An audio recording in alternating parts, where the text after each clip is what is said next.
Hello दोस्तों, स्वागत है। मैं निखिल सबलानिया आज ये दूसरा वीडियो बना रहा हूँ। एआई से भारत के अलग अलग समुदायों पर क्या क्या समस्याएं आने वाली है। इससे पहले वीडियो में मैंने दलित समुदाय के ऊपर आने वाली, अनुसूचित जाति के समुदाय पर आने वाली समस्याओं का और मूलतः थोड़ी थोड़ी समस्याएं जो सब पर आएंगी उसका बताया। आप वो जाकर जरूर समझिए। इसके अंदर मैं अनुसूचित जनजाति, आदिवासी समुदाय और कोशिश करूंगा कि इसी वीडियो के अंदर बाकी समुदायों को भी मैं सम्मिलित करके उनके भी बता सकूं। क्यों बता रहा हूँ अलग अलग समुदायों के बारे में, पुराने आप वीडियो में, पिछले वीडियो में इसके देखिए। खैर, तो अब आते हैं कि एआई से, आर्टिफिशियल इंटेलिजेंस से जो नई दुनिया बदल रही है, उस दुनिया से क्या फर्क पड़ने वाला है हमारे आदिवासी अनुसूचित जनजाति के समुदाय पर। तो जैसा मैंने उस वीडियो के अंत में शुरू किया था, वो ये है कि अनुसूचित जनजाति जो कि जंगलों में रहती है, पहाड़ों में रहती है, उनको ये कोशिश करनी चाहिए कि देखिए, एआई नए सिस्टम टेक्नोलॉजी आ रही है, उससे तो आपको सीखना तो पड़ेगा ही कहीं ना कहीं। उससे हम नहीं पीछे हट पाएंगे, क्योंकि जैसा मैंने पिछले वाले वीडियो में बताया कि एक समुदाय है हमारे भारत का जो उसमें घुस चुका है, वो उसको लेकर आएगा। वहाँ पर कितने भी दुष्परिणाम इसके सामने आ रहे हैं, अमेरिका में, चीन में, कोरिया में, लेकिन वो दुष्परिणाम हमें बताए नहीं जाते और ज़बरदस्ती सिखाई जाती है। इससे हमारा जो मौजूदा अर्थव्यवस्था है वो भी खराब होगी। इन सब के बारे में, कई चीज़ों के बारे में पिछला वीडियो जाकर देखिए। अब आते हैं आदिवासी समुदाय पर फिर से, कि वो जंगल, उनके जंगल। देखिए, मैंने जैसे पिछले वीडियो में शुरुआत कर दी थी इस टॉपिक के ऊपर, कि उनको ये कोशिश करनी चाहिए कि अपने जंगलों को एक तो सुरक्षित कर लें, दूसरा शहर के जो उत्पादन है वो लेना बंद कर दें। उसके प्रति जो अपने उदासीनता लिया है कि हम क्या करेंगे इनका, मतलब हम तो भैया गांव के अंदर हमारा अच्छा नेटवर्क है। जो आपकी पुरानी चीज़ें हैं ना, उनको आप विकसित करें। इन नई चीज़ों को, नई टेक्नोलॉजी को आप ये ध्यान रखें कि अगर आप इनको अपना भी लेंगे तो आपके जंगल सुरक्षित नहीं रहेंगे। औद्योगिकीकरण आया और औद्योगिकीकरण के बाद क्या हुआ, सीधा उसकी जो घास थी वो प्रकृति के ऊपर पड़ी। तो आज आपका जो बहुत बड़ा रोल होने वाला है भविष्य के अंदर, ये बात आदिवासी समुदाय को समझनी है कि भविष्य में जितने भी इंसान हैं, आप एक तो आपको संरक्षित करना है इंसान को खुद, आप जो खुद है, क्योंकि ये इंसान को नई टेक्नोलॉजीज पूरी तरह से बदलने वाली है। उनकी रगों के अंदर नए नए एक्सपेरिमेंट्स होने वाले हैं, उनके खानों पे नए नए एक्सपेरिमेंट्स होने वाले हैं, उनके दिमाग पर और उनके बिहेवियरल पैटर्न पर नए नए एक्सपेरिमेंट्स होने वाले हैं। तो जो भी लोग इस नई एआई, फेआई, शेआई और रॉबोट वॉबट में जा रहे हैं, ये सब लोग, क्योंकि ये जो व्यवस्था है ना, ये व्यवस्था इंसान को बदलने की है। और ये मेरे शब्द नहीं हैं, ये अमेरिका के उन लोगों के हैं जो कि इसको रिसर्च कर रहे हैं कि अब जो नए बदलाव आ रहे हैं उसमें क्या हो रहा है। ये व्यवस्था इंसान को बदलने की है। और जो लोग आज जंगलों के अंदर, दूर दराज क्षेत्रों में हैं, जिसे हम मूलतः भारत का आदिवासी समुदाय कहते हैं, उनके पास आज का मौजूदा इंसान ज्यों का त्यों मौजूद है, क्योंकि उनके शरीर के अंदर मिलावट नहीं हुई है, उनके शरीर में केमिकल्स नहीं गए हैं, उनके दिमाग का जो बिहेवियरल पैटर्न है वो इंसानों वाला है। तो आप कितने महत्वपूर्ण हैं। हो सकता है कि आज से 100-200 साल बाद जब ये शहरों के लोग एकदम ख़त्म हो जाए, ये शहरों के अंदर पूरा रॉबोट्स का और मशीनों का राज हो जाए, शहरों के लोग एकदम किसी भी काम के ना रहें, तो मेरे दोस्तों, हे मेरे जंगलवासियों, हे मेरे वनवासियों, आप ही होंगे जो ईश्वर की उस संरचना को बचा के रखेंगे जिसे कहते हैं मनुष्य। तो आपके अंदर ही वो मनुष्य, वो मानव जिंदा होगा, जिस मानव के लिए बाद में फिर इनकी 200 साल बाद फिर से एक खोज शुरू होगी। तो ये बहुत, तो आपको अपनी ज़मीन और जंगल नहीं बचाने, आपको अपने आप को बचाना है। मोबाइल टावरों को मत घुसने दो। मोबाइल टावर से बहुत हार्मफुल, हानिकारक, आपने तो फिल्म में देखी होगी रॉबर्ट, रजनीकांत की, कि देखो कैसे मोबाइल से चिड़ियाएँ मर गई, सारे पक्षी मर गए। वैज्ञानिक कभी भी अपनी चीज़ों का क्यों, जो दुष्परिणाम है वो नहीं बताते, क्योंकि विज्ञान और वैज्ञानिक नियंत्रण में होते हैं पूंजीपतियों के, जो आगे पूरी व्यवस्था चलाते हैं। तो वो क्यों उनको बताने देंगे, वो तो तनख्वाह पे रखे होते हैं। वैज्ञानिकों का तो क्या काम है, वो तनख्वाह ली, अपना पेट भरा, बस खत्म। उनको तो कोई समाज से कोई चिंता नहीं है, कोई वैज्ञानिक आके बगावत नहीं करता। और अगर कोई बगावत करे भी तो उसको मार दिया जाता है। आपको पता है, हमारा एक भारतीय है जो एक काम करता था विदेशी कंपनी में, जो चैट जीपीटी वगैरह बना रहे हैं, लड़का 24 साल का, उसका मर्डर हो गया है। तो वो मर्डर होने के बाद अब उस पर तफ्तीश हो रही है, हालांकि अमेरिका कह रहा है कि सुसाइड है। तो मैं आपको उदाहरण दे रहा हूँ। तो आपको क्या करना है, हो सकता है आपके कुछ बच्चे शहरों में हो, वो ये चीज़ें सीख ले, उनको सीखने दो और जितना ज़्यादा हो सकता है सिखाओ। लेकिन जंगलों में मत घुसने दो इन सब चीज़ों को, अपने क्षेत्रों को एकदम संरक्षित कर लीजिए। और ना केवल आप पे दायित्व है आपके अंदर के इंसान को बचा के रखने का, आप पर यह भी दायित्व है कि जो जंगल के पेड़ है उन पे ये एक्सपेरिमेंट्स ना हो, जो जंगलों के वन्य जीव हैं उन पे ये एक्सपेरिमेंट्स ना हो, जो कि आने वाले समय में होने वाले हैं। ये आपका भी दायित्व है। और अगर सरकार के लोग सुन रहे हैं तो आप भी ये बात, इसकी समस्याओं को समझें, क्योंकि मुझे पता है कि भारत के अंदर आज भी एक बहुत बड़ा प्रबुद्ध वर्ग हमारी सरकार में और हमारी जुडिशरी में और हमारे एडमिनिस्ट्रेशन के अंदर उपस्थित है, जो इन दुष्परिणामों से वाकिफ है और इनके प्रति सजग है। तो ये बात आपको समझने की है। अब आप में से बहुत लोग सोच रहे होंगे कि मैं जो बात बोल रहा हूँ तो एकदम से मैं आपको कैसे ऐसी बात बोल रहा हूँ। मैं एकदम से नहीं बोल रहा, मैंने बहुत सारे वीडियो बनाए हैं और लोगों के इंटरव्यू लिए हैं, एआई पे चर्चा करी है, एआई के ऊपर मैं किताबें पढ़ रहा हूँ, जो नई दुनिया बदल रही है उसको पढ़ रहा हूँ, उसके ऊपर जहाँ ये बदल चुकी है, कोरिया, जापान, चाइना, अमेरिका, कितने बड़े बदलाव हो गए हैं, उनको मैं 1 साल से मेरी उन पर निगरानी है और अर्थव्यवस्था पर मैं कई सालों से शोध कर रहा हूँ। तो ये सारी चीज़ें समझ कर ही मैं आपको ये सारी बातें बता पा रहा हूँ। तो बहुत गहरा ज्ञान है जो मैंने आपको संक्षिप्त में बता दिया, ठीक है। अब आते हैं कि हमारे जो बाकी समुदाय हैं उसमें हम आते हैं हमारा ओबीसी वर्ग, जिसे हम कहते हैं अन्य पिछड़ा वर्ग। लेकिन उसमें बहुत सारी जाति आती है जो कि बहुत संपन्न है, बहुत सारी जाति ऐसी भी आती हैं जो कि हाशिए पे चली गई, जैसे कुम्हार जाति है, कि जिनका इतना प्राचीन काम था। मतलब मैं कहता हूँ जो कुम्हार थे जिन्होंने चक्का बनाया वो तो पहले इंजीनियर थे, चक्के से ही तो सारी चीज़ें चल रही है, चक्के से पूरी इंडस्ट्री चल रही है। पर आज वो हाशिए पर है, उनके जो काम है उसकी वजह से। हाँ, बाकी कामों में वो चले गए, लेकिन जो मूल काम था वो खत्म हो गया। कई सारी जातियाँ, लेकिन थोड़ी सी आपके पास समृद्धि है और आप शहरीकरण का भी हिस्सा हो और आपका वर्ग जो अन्य पिछड़ा वर्ग है वो ग्रामीण व्यवस्था का भी हिस्सा है। तो ग्रामीण व्यवस्था में आपके लिए मेरी वो सब हिदायतें हैं जो कि मैंने आदिवासियों को दी है।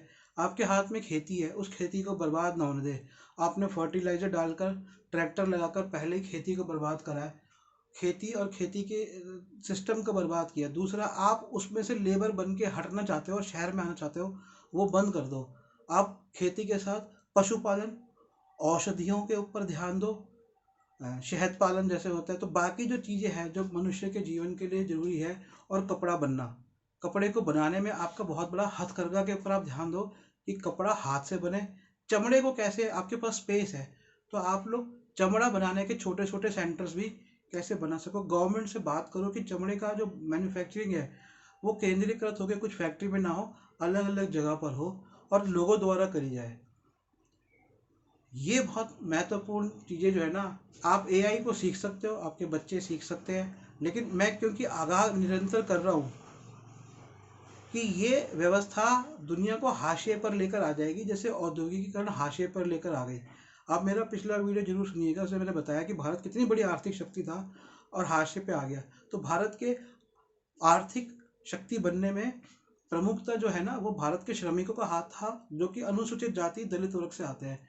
लेकिन उनको सपोर्ट कौन कर रहा था, उनके लिए रॉ मटेरियल कौन प्रोवाइड कर रहा था, उसके अलावा कई ऐसे उत्पादन है जो वो कौन कर रहा था, वो ओबीसी, अन्य पिछड़ा वर्ग, वो कर रहा था। और भारत के अंदर जो भोजन व्यवस्था है, उस भोजन व्यवस्था में कितने एक्सपेरिमेंट होंगे, इस पे आपको निगरानी रखनी है कि क्या वो एक्सपेरिमेंट सही है या नहीं है।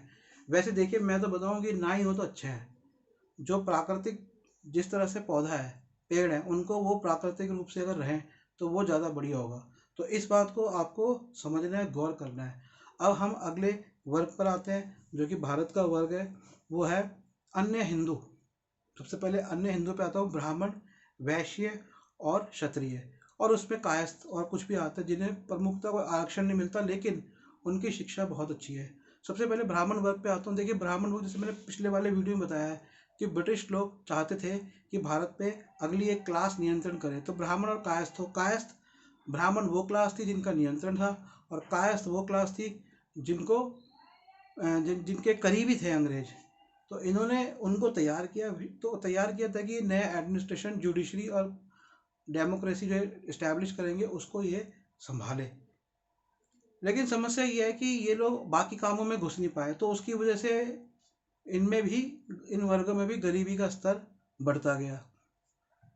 अब औद्योगिकीकरण में आए तो इनमें से बहुत से लोग ट्रेडर्स बन गए, ठीक है, दुकानें खोल के बैठ गए, बहुत से लोग ठेकेदार बन गए, बहुत से लोग खाने की इंडस्ट्री के अंदर, टेंट के काम के अंदर चले गए। तो मेरा सारा ओवरव्यू है कि कौन क्या कर रहा है। तो खास करके लेकिन आज ये जो है ना, एजुकेशन सिस्टम में और एडमिनिस्ट्रेशन में, जुडिशरी में है, इनकी बहुत बड़ी तादाद है। लेकिन समस्या ये है कि इन जगहों पर जैसे एआई, ऑटोमेटेड सिस्टम्स आएंगे, तो जो वाइट कॉलर जॉब्स हैं, मतलब जो डेस्क जॉब होती है, ऐसी आप कहते हैं ना, ये अच्छी जॉब है, मैं टीचर बन गया, इस तरह की है, मैं मैनेजर लग गया, या फिर मैं आईएएस भी बन गया, ये सारी जॉब्स, मतलब आईएएस तो नहीं जाएगी, पर उससे रिलेटेड जितने भी टास्क होते हैं, जो एडमिनिस्ट्रेटिव टास्क है, वो सारे आपके, हमारे मोदी जी तो प्रतिबद्ध हैं, क्योंकि इन्होंने एआई के अंदर जो फ्रांस में समिट किया है वो है, उसमें उन्होंने गवर्नेंस की बात करी। सेम डे जो एक इसका एलन मस्क का जो था समिट था, उसमें भी वो गवर्नमेंट नौकरियां, ट्रंप ने बोल दिया कि 75% नौकरियां तो जाएंगी, उसने प्रोबेशनरी नौकरियां बंद या कम करने से शुरू कर दी है। ये सब गड़बड़ है, एक्चुअली हो तो गड़बड़ रहा है। आपको अगर कोशिश करो कि गवर्नमेंट से कि ये ना करे, पर क्योंकि हमारी गवर्नमेंट, हमें पता है कि पूंजीपति वर्ग चलाता है, और सारे जो नई चीज़ें होती हैं वो पूंजीपति वर्ग के पास जाती है, वो उसका इस्तेमाल करते हैं, गवर्नमेंट इस्तेमाल करती है नियंत्रण करने में, पूंजीपति वर्ग नए साधनों का इस्तेमाल करता है संपदा इकट्ठी करने में। तो वो संपदा इकट्ठी करने में, और गवर्नमेंट उस पर नियंत्रण नियंत्रण लोगों पर रखे ताकि वो जो उसकी संपदा है वो बनती रहे। तो इसके लिए वो हर जगह पर वो सिस्टम लाती है।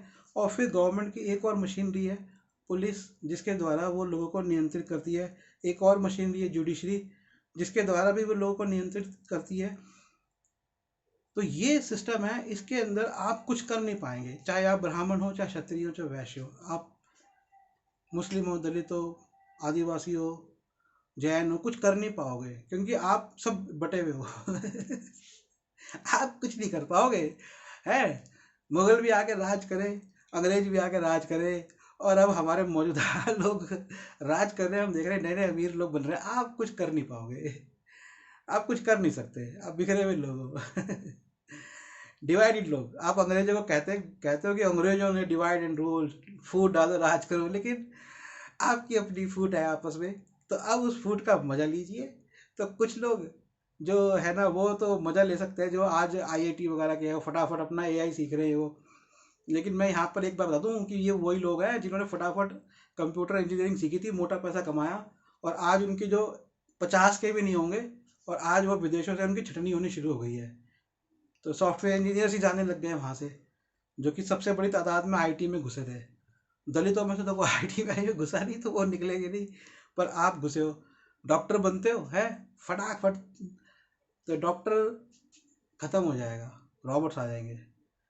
पर मैं किसी का मजाक नहीं उड़ाना चाहता, मैं बहुत सीरियस हूँ भारत के सभी लोगों को लेकर, बल्कि दुनिया के सभी लोगों को लेकर मैं इतना सीरियस हूँ, मतलब मैं इतना दुख में हूँ कि मैं बता नहीं सकता। लेकिन मैं तो मर जाऊँगा, हो सकता है मैं, आजकल तो इतने वीडियो आ रहे हैं, मैं हार्ट फेल हो जाए, मैं अभी मर जाऊँ, 5 साल बाद मरूँ, 10 साल बाद मरूँ। लेकिन क्या है, मैंने ना इस सिस्टम के अंदर मैंने इतनी मेहनत करी, लेकिन मैंने ये देखा कि सिस्टम बदलता जा रहा है। मैं फिल्म मेकिंग मैंने सीखी 35 mm पर, पूरा सिस्टम डिजिटलाइज हो गया। मेरे दोस्त इतने मेहनत करके, जो जिन्होंने 35 mm पे काम करना सीखा, मेरे दोस्त कई इतने मेहनत करे, और हमसे पहले जो सीनियर है, जो फिजिकल फिल्म पे काम करते थे, एडिटर्स थे, साउंड रिकॉर्डिस्ट थे, पूरी टेक्नोलॉजी जब चेंज होती है तो वो कहते हैं ये टेक्नोलॉजी ईजी है, ये टेक्नोलॉजी एफिशिएंट है, ये टेक्नोलॉजी अला फला फला सब चीज़ बोलते हैं, डिजिटलाइजेशन आया, अब ऑटोमेशन आएगा, वो कुछ एफिशिएंसी नहीं होती, और गड़बड़ होते हैं काम। काम गड़बड़ कैसे होते हैं मैं आपको बताता हूँ। 2007 या 8 में, साथ में मैं प्रोफेशनल काम करने जब मुंबई चला गया, तो हमने अपने भी प्रोजेक्ट बनाने शुरू किए। तो उस समय एक वेबसाइट आई mandy.com, तो मैं उस वेबसाइट के ऊपर पोस्ट करता था, हमें जिन लोगों की जरूरत होती थी, उनमें से कोई भी, जब लगभग लगभग सब लोग ऐसे होते थे जिनको सिर्फ इंटरनेट चलाना आता था, अपना काम करना नहीं आता था। और हमने कभी भी उसमें से किसी भी को नहीं लिया उस वेबसाइट के जरिए। सिर्फ अपने पर्सनल जिनको हमने देखा है, जिनके साथ हमने काम किया, हमने सिर्फ उनको ही लिया। आज भी मैं जिन लोगों के इंटरव्यू लेता हूँ, मैं उनको 10 नहीं 12 13 14 15 साल से जानता हूँ। ठीक है, मुझे पता है कि वो सामाजिक परिदृश्य में जो बोलेंगे वो कितना सही बोलेंगे। तो इंसान की इंटेलिजेंसी को और इंसान को कोई रिप्लेस कर ही नहीं सकता, लेकिन वो रिप्लेस करना चाहते हैं। वो रिप्लेस करना चाहते हैं अपना धन बचाने के लिए। अब ये समस्या अलग है, तो इस पर मैं नहीं जाऊँगा, आप मेरे और वीडियो देखिए। तो ये अब आप जो वर्ग बहुत शिक्षित है, आईआईटी वाला है, चाहे सॉफ्टवेयर इंजीनियर है, चाहे डॉक्टर है, चाहे इंजीनियर है, हर गणना के लिए एक इक्विपमेंट, एक डिवाइस आ जाएगा। ठीक है, अब आप क्या करेंगे? आपका टीचिंग के अंदर है, आप टीचर से भी आप निकाल दिए जाएंगे। आपको लग रहा है आज आप एडमिनिस्ट्रेटर बन जाते हो, मैनेजर लग जाते हो, और बहुत से लोग तो पोर्टर बने हुए हैं, वो काम भी चला जाएगा। तो आप करेंगे क्या? ये आपको सोचना है। मेरा मानना ये है कि अब आप भी, जैसे मैंने आदिवासियों के लिए बोला, आप भी इंसान को बचाने के लिए निकल पड़ो। आपके ऊपर ये नए आपको ना जरिए खोजने पड़ेंगे अर्निंग के।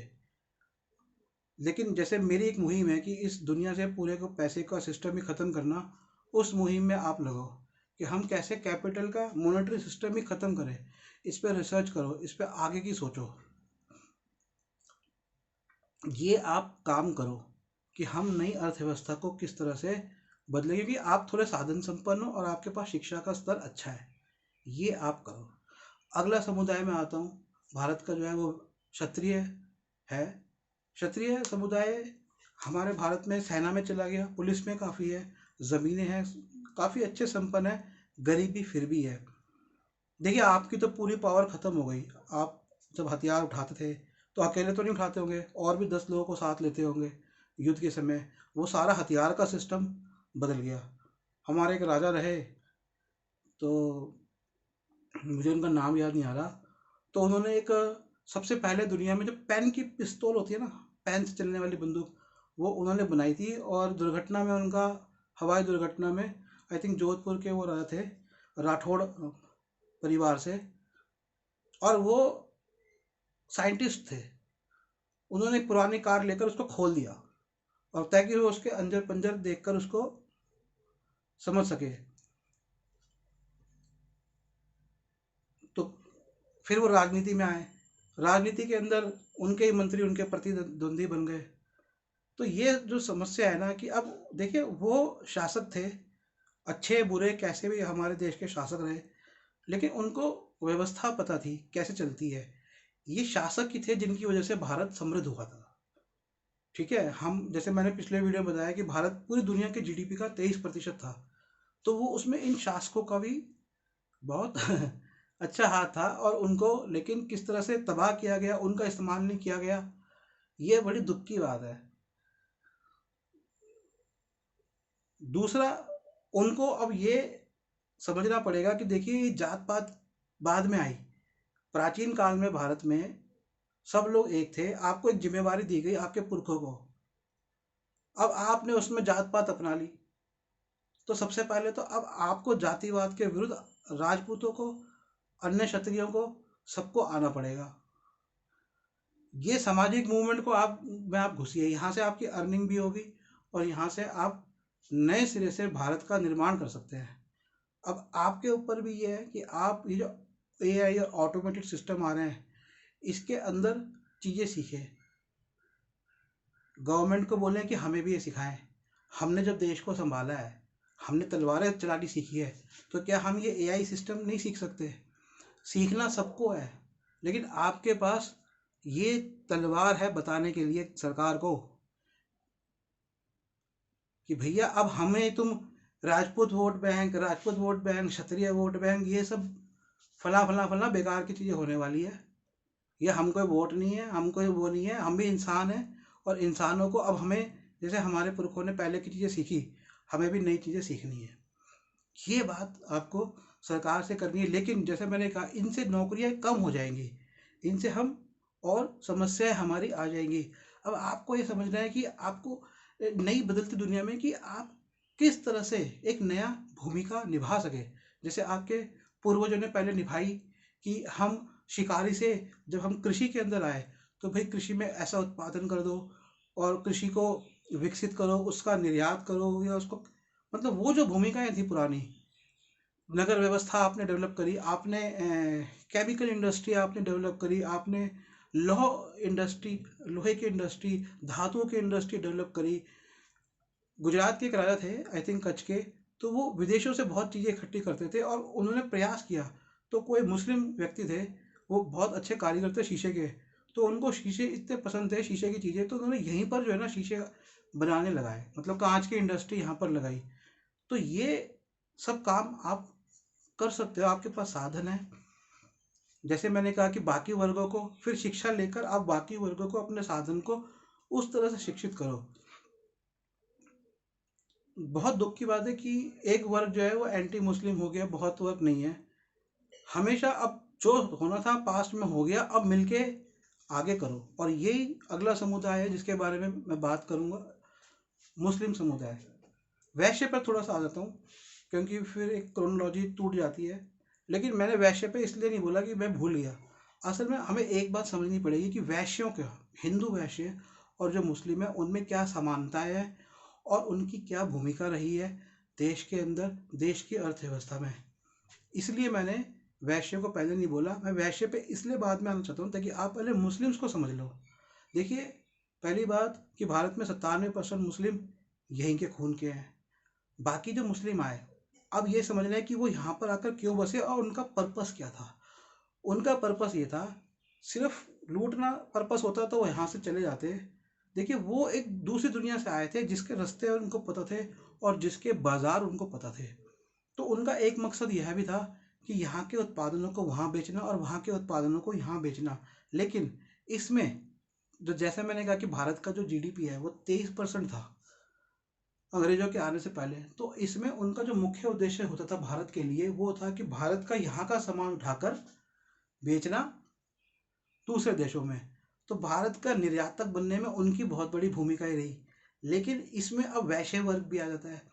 तो मुस्लिम वर्ग जब यहाँ से का सामान निर्यात कर रहा था, तो यहाँ की जो अंदरूनी घरेलू इंडस्ट्रीज है, घरेलू जो उद्योग थे, वहाँ पे जो सामान का कलेक्शन करके बेचने का जो मिडिल मैन का काम था, वो भारत के वैश्य का था। तो इसलिए ये दो समुदाय बहुत जुड़े हुए हैं आज भी। इंडस्ट्रियल तौर पे अगर आप देखेंगे, जैसे कोई फैक्ट्री है तो वहाँ पर आज भी काम करने वाले और कुछ प्रमुख जो पोजीशंस है उसमें आप मुस्लिम्स को देखेंगे, क्योंकि वो बेशक हिंदू पूंजीपति है लेकिन उसे पता है कि इनका जो संपर्क है वो बाकी देशों से है, तो हम अपने सामान को वहाँ पर निर्यात कर सकते हैं। दूसरा, अब वो लोग सैन्य रूप से आए, लेकिन सैन्य रूप से आने के साथ साथ जनसंख्या को कहीं ना कहीं सेट करना था, तो उन्होंने उनको माहिर या कुशल कारीगर बनाया। तो बहुत से कुशल कारीगर जो है वो आज मुस्लिम समाज से आते हैं। वो कुशल कारीगर हमें दूसरे में मिलेंगे नहीं। तो ये उनका है। और कुशल कारीगर किसको चाहिए होता है? आपको या मेरे को नहीं चाहिए होता, वो पूंजीपति को चाहिए होता है, इंडस्ट्रियलिस्ट को चाहिए होता है, जो हमारे देश में ज़्यादातर वैश्य समुदाय से आते हैं। तो ये दोनों, इन समुदायों के बीच में ये जो आर्थिक संबंध है, मुझे लगता है पहली बार आप ये वीडियो देख रहे हैं, आप खोज लीजिएगा, मुझे लगता है कि पहली बार मैंने आपको ये उन दोनों का बीच का आर्थिक संबंध बनाया। तो ये दोनों बहुत महत्वपूर्ण है। पहले हम मुस्लिम्स की बात करते हैं। तो जैसा मैंने मुस्लिम्स का बताया कि हमारे भारत में श्रम की शक्ति देते हैं, हमारे भारत का एक्सपोर्ट करते हैं और बाहर देशों में जाते हैं, वहाँ से लेकर आते हैं। लेकिन अब क्योंकि ऑटोमेटेड सिस्टम हो जाएंगे तो इन पर गाज क्या पड़ने वाली है? सबसे पहले गाज की इनका जो विदेश से अर्निंग होती थी, वो लोग वहाँ पर जब ऑटोमेटेड सिस्टम लगा देंगे तो इनके लिए वहाँ पर जाना मुश्किल हो जाएगा। तो वो ये नहीं कर पाएंगे। उससे हमारे भारत का जो निर्यात है वो भी बाधित होगा। तो उससे हमारे भारत का जो घरेलू उत्पादन है वो भी बाधित होगा। तो इनके जो कुशल कारीगर हैं वो भी फिर कुछ कर नहीं पाएंगे। और देखिए, मैंने जैसे कल जो वीडियो बनाया था उसमें एक बात की दोबारा बताता हूँ कि बेरोजगारी को बहुत व्यापक तौर पे समझना पड़ेगा। बेरोजगारी का एक और मतलब होता है, और वो क्या होता है? वो होता है बेकारी। औद्योगिकीकरण ने आपको बेकार बना दिया, चीज़ें मशीनों से होने लगी, ऑटोमेटेड सिस्टम आ गए, रॉबोट बनाती है। रॉबोट इंसानों को हटाने का एक कार्यक्रम है। तो अब इतनी जनसंख्या बेकार होगी, तो अब जो भी मुस्लिम या बाकी सरकार के लोग देख रहे हैं, उस बात को ये समझ नहीं है कि बाहर काम नहीं मिलेगा, घरेलू इंडस्ट्रीज चौपट होती जाएंगी, तो वो क्या करें। सोचने की बात है, मैं समझ नहीं पा रहा, क्योंकि गवर्नमेंट उनको अंदरूनी तौर पे कितना लेना चाहती है, नहीं लेना चाहती, किस किस सेक्टर में गवर्नमेंट, और ले भी पाएगी नहीं ले पाएगी, क्योंकि बाकी सब लोग जो है वही बेकार हो जाएंगे। तो वो क्या करें। मैं देखता हूँ कि उनके युवाओं में बहुत ज़्यादा टेक्निक को लेकर उत्साह होता है, वो जल्दी सीखते हैं, तो वो टेक्निक सीखे। ठीक है। उनको उनके उनके अंदर भी जो सेग्रीगेशन है ना, अमीर और गरीब का और जातियों का मुस्लिम्स के अंदर, उस सेग्रीगेशन को युवाओं को दूर करना, उस काम में लगे, चंदा इकट्ठा करें जैसे मैं करता हूँ, उस तरह से करें। वो आप सिर्फ एक तो ये धर्म, ठीक है धर्म यार ठीक है बहुत हो गया, उससे हटकर ना कम्युनिटी को पहले एक करो, कम्युनिटी को एजुकेट करो कि जो इंटरनल चीज़ें हो रही हैं उसको लेकर, कि जो दुनिया में चीज़ें हो रही हैं, ये एआई आ रहा है, ये हो रहा है।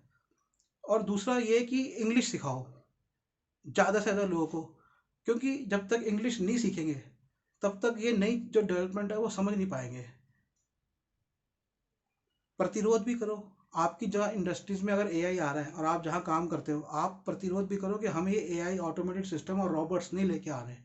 उनको समझाओ प्यार से कि आज अगर आप रॉबोट्स लेकर आ जाओगे, देखिए जो कारीगर है मैं देखता हूँ, जो नई मशीन आती है ना उसकी तरफ भागते हैं, जो नया सिस्टम आता है भागता है, उसके दुष्परिणाम हमें पता चलते हैं बाद में। तो वहाँ पर आप प्रतिरोध करो, उनको समझाओ कि आप ये नया सिस्टम लेके आ रहे हो, लेकिन इससे क्या क्या नुकसान होने वाले हैं उसका अनुमान आप लगाइए।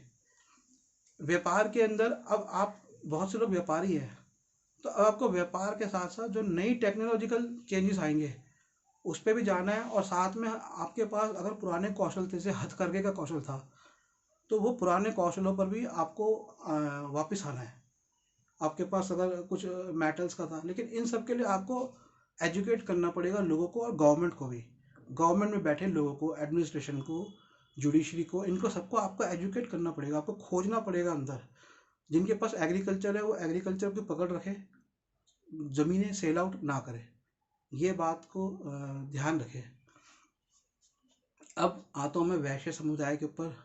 वैश्य समुदाय में अधिकांशतः लोग बड़े व्यापारी हैं, कुछ मध्यम वर्गीय, उनके दुकानदार हैं या मिडिल मैन हैं।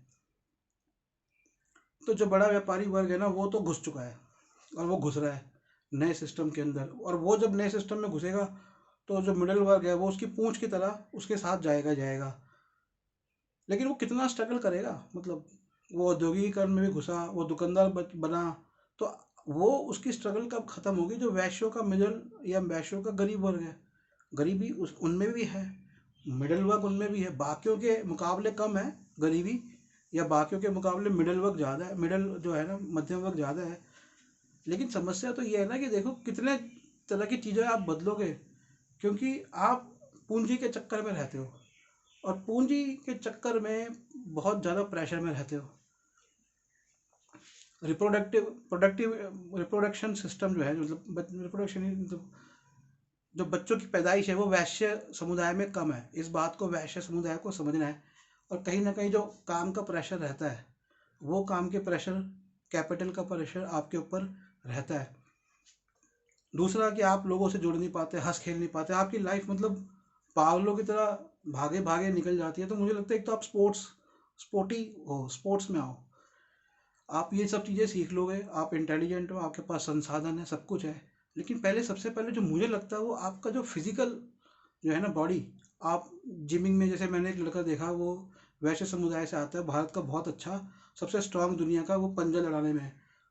तो मुझे बड़ा अच्छा लगा उसे देखे, मैंने कहा चलो एक वैश्य समुदाय से एक व्यक्ति ऐसा आ रहा है। तो बहुत से लोग पुलिस के अंदर गए, आर्मी में गए, तो वैरायटी ऑफ जो ऐसे है ना जहाँ पर फिजिकल एक्टिविटी है, पहले तो आप वहाँ पर घुसो, ये दिमाग लगाना और कैपिटल का अपना बर्डन हटा दो। सरकार की जिम्मेवारी है ना, आप क्यों फैक्ट्री इंडस्ट्री में पागल हो रहे हो क्या आप।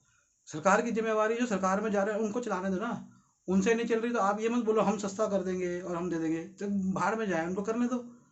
बाकी जैसे तो देश के लोग जो सरकार से डिमांड रखते हैं, आप डिमांड रख के आप अपना खाना पीना निकालो, सरकार से नौकरियां निकालो, काम निकालो, संघर्ष करो, राजनीति में उतरो। राजनीति में आपको जो है ना चारा बना लिया गया है। हर पार्टी जो है ना वो, हाँ ये मोटा है, ये वैश्य है, उसके यहाँ से पैसा खींच लो, वहाँ से पैसा खींच लो। क्या जरूरत है चारा बनने की? वो पैसे की तरफ से दिमाग ही हटा दो, क्योंकि नए सिस्टम में ये सारा पैसा, आप देखिए जैसे नोटबंदी आई, जीएसटी आई, नोटबंदी ने तो पैसे को एकदम खराब कर दिया ना। मनी बदल जाएगी, सारा डिजिटल एक करेंसी हो जाएगी, देशों की करेंसी रहेगी, लेकिन देशों से ज़्यादा डॉलर को रिप्लेस कर रहे हैं वो बिटकॉइन से। लेकिन मैं यहाँ पर सबसे कहूँगा कि आप अभी खरीदे ना, समझे सिर्फ बात को, कोई बिटकॉइन जितने भी क्रिप्टो करेंसी खरीदे ना, हमारे रुपए को हमें बचा के रखना है। लेकिन बहुत से लोग अपना करोड़ों करोड़ों रुपए इन्वेस्ट कर रहे हैं उसके अंदर, वो ना करें, लेकिन उसको समझे, ताकि हम अपने सिस्टम जब डेवलप करें, इसलिए हमें समझना है। और साथ में हमें इसलिए भी समझना है कि हम लोगों को आगाह करें कि ये कितना खतरनाक है। अगर वो लोग देखिए, अगर वो लोग रिप्लेस करना चाहते हैं डॉलर को क्रिप्टो से, और हम अगर क्रिप्टो की तरफ चले गए, तो हमारा अपना क्या होगा? हम तो फिर गुलाम हो जाएंगे ना, जैसे हम डॉलर के गुलाम थे। तो मैंने अभी एक और वीडियो बना रहा हूँ, वो उसमें बताया डॉक्टर अम्बेडकर जी की एक थीसिस थी, द प्रॉब्लम ऑफ रुपी। तो उसमें उन्होंने बताया कि कैसे इन्होंने जो है ना सोने की जगह, चांदी की जगह पर, हमारा जो लेन देन था ना वो चांदी में होता था, तो चांदी हटा के जब इन अंग्रेजों को सोना मिल गया साउथ अमेरिका में, और वो बहुत ज़्यादा था, तो इन्होंने चांदी हटा के सोना कर दिया। अब ये क्या कहते थे अंग्रेज कि भैया देखिए, समझने की बात है, मैं इसलिए समझा रहा हूँ कि यही चीज़ क्रिप्टो के साथ होगी। तो ये कहते थे भैया, हम जब तुम्हें माल बेचेंगे तो हम तुम्हें देंगे चांदी। हम तुम्हें क्या देंगे? चांदी। था उनके पास सोना, हमें क्या दे रहे थे? चांदी। हमने कहा चलो ठीक है, हमारा तो चांदी में लेन देन होता है। और हमें कहा, जब तुम हमारा माल खरीदोगे तो हमें दो सोना। तो हम पहले चांदी देते थे, तो हमें दे रहे हैं चांदी जो हमारे पास पहले से है। उससे चांदी अतिरिक्त होगा, जैसे चांदी का भाव गिर गया, और हमें क्या बोले? तुम हमें, जब हम सामान बेचेंगे तो तुम हमें दो सोना। अब इसके साथ उन्होंने एक और परिवर्तन किया कि जो निर्यात के जो इक्वेशन थी वही बदल दी, कि हम निर्यातक से आयात करने वाले बन गए। मतलब हम डिपेंड हो गए उनके ऊपर, किस पे? उनके सोने पर। और फिर वो सोने को ले गए डॉलर पे, सोने का जो स्टैंडर्ड था वो डॉलर पे ले गए। फिर डॉलर का सोने का स्टैंडर्ड हटा दिया, तो हम डॉलर पे डिपेंड हो गए। ऐसे ही ये क्या होगा, अभी वो अब डॉलर का स्टैंडर्ड हटा के क्रिप्टो पे लेके जाएंगे, बिटकॉइन पे लेके जाएंगे, तो हम उस पर हम डिपेंड ही ना हो ना। इसमें भारत बहुत अच्छा काम कर रहा है। ब्रिक्स का जैसे भारत ने काम किया है, भारत ने चीन से, रशिया से इस तरह के अनुबंधन किए हैं कि हम अपनी ही करेंसी के अंदर एक्सचेंज कर सके। तो ये मैंने एक छोटा सा उदाहरण दिया है, बड़े बदलाव जो होने वाले हैं। तो इन बदलावों में आप सीख रहे होंगे, आपने सीखा होगा, आपके पास धन है, संसाधन है, आप जल्दी से सीख सकते हैं, लेकिन उनमें घुसो मत, उनके गुलाम मत बनो। सीखो, कम टू इंडिया, यहाँ करो। यहाँ पर इस मकसद से मत करो कि पूंजी बनानी है, इस मकसद से करो कि भारत को आगे लेके जाना है। और सरकार से को अगर आप सीख लेते हो तो सरकार के अंदर पब्लिक डोमेन में वो चीज़ दो। आप तो धर्म कर्म करने वाले लोग भी रहे हो, धर्मशालाएं बनाने वाले रहे हो, अस्पताल बनाने वाले लोग रहे हो। जो भगवान बुद्ध के 84,000 स्तूप बोलते हैं वो वैश्यों ने बनाए।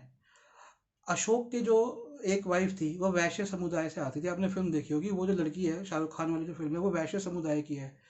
भगवान बुद्ध के लिए जो सबसे पहले दान दिया और वो विहार बनाया वो वैश्यों ने बनाया। तो आपने हमेशा इस, अब ये भगवान बुद्ध क्या रिप्रेजेंट करते हैं? वो रिप्रेजेंट करते हैं एक इंटेलेक्चुअल ग्रोथ ऑफ इंडिया। तो आपने इंडिया की इंटेलेक्चुअल ग्रोथ के अंदर अपना कंट्रीब्यूशन दिया है, तो अब इसके अंदर आपको और कंट्रीब्यूशन देना है लोगों के साथ जुड़कर। ये आप समझिए। अब वो मैं अच्छा कपड़ा पहन लूँगा, इसका और उसका और कंपनी का ये वो, या मैं उस कंपनी का छाप के मोटा पैसा कमा, उससे आपको निकलना पड़ेगा, तैयार होना पड़ेगा और निकलना पड़ेगा। तो ये सारी शिक्षाएं हैं। सिख समुदाय, जैन समुदाय वो भी इन शिक्षाओं को ले सकता है। पारसी बहुत छोटा समुदाय है, लेकिन आपके हाथ में नियंत्रण है। जो मैंने सारी बातें बताई है आप उसको समझिए कि जो आपके पास नियंत्रण और शक्ति है, अब उसको आपने बहुत लिया देश से। आप एक छोटा समुदाय थे, हमारा लोहा सारा गया पारसियों के द्वारा। आपकी बड़ी बड़ी कंपनियां हैं, आप इसमें एआई सिस्टम लेकर आओगे और आप बेनिफिशियरी तो सबसे पहले आप अपनी कम्युनिटी को रखेंगे, क्योंकि हर कोई यही करता है। लेकिन अब इन सब से अलग हटके आपको करना होगा काम। ये बात आपको समझनी होगी कि देश के लिए आपको ये सारी चीज़ें आपको देश को समर्पित करनी पड़ेगी। और फिर अब मैं फाइनली एक और क्लास के ऊपर आता हूँ, जो कि हमारी मॉडर्न क्लास है, जिसमें पॉलिटिशियंस आते हैं, हमारे एडमिनिस्ट्रेटर्स आते हैं और हमारा जुडिशरी सिस्टम और गवर्नमेंट सर्वेंट्स आते हैं, बाकी डॉक्टर्स, इंजीनियर्स। मेरी सब बातों पर गौर करिएगा। आप जब अंदर बैठे हैं आप डिसाइड कर सकते हैं कहाँ पर हम नए सिस्टम की ज़रूरत है नहीं है, उसको पूरा विश्लेषण करके रिपोर्ट तैयार करिएगा, और कि हमें क्या समस्या आ रही है क्या नहीं आ रही। ठीक है, एकदम से पूरा सिस्टम चेंज करने का फ़ायदा नहीं है, नुकसान ज़्यादा होता है। और ये भी सोचिए कि क्या हम पुराने सिस्टम अनकम्प्यूटराइज करना है।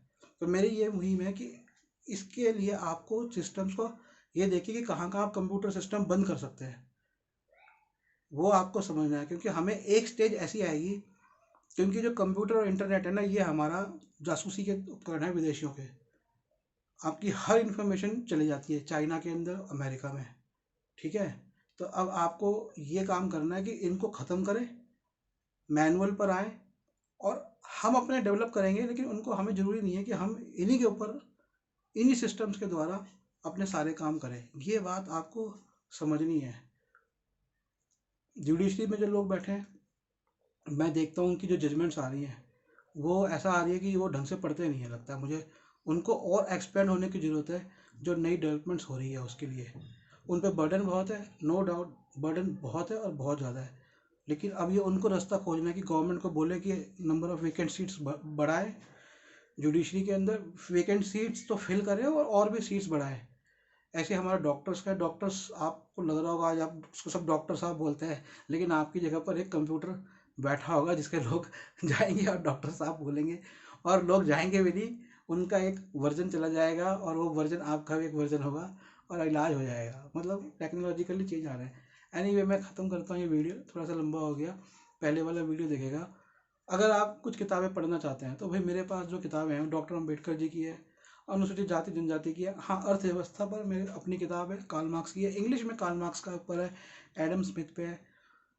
नई डेवलपमेंट्स के ऊपर आप मेरे से कुछ किताबें ले सकते हैं। मैं कुछ किताबें नया अध्ययन भी कर रहा हूँ और वो भी फिर मैं आपको भेजूंगा। वो मुख्यतः इंग्लिश के अंदर किताबें, हिंदी पढ़ने वाले मेरी किताब तो अर्थव्यवस्था की जो मैंने पहली लिखी है वो पढ़ना, और अगली भी पढ़ना।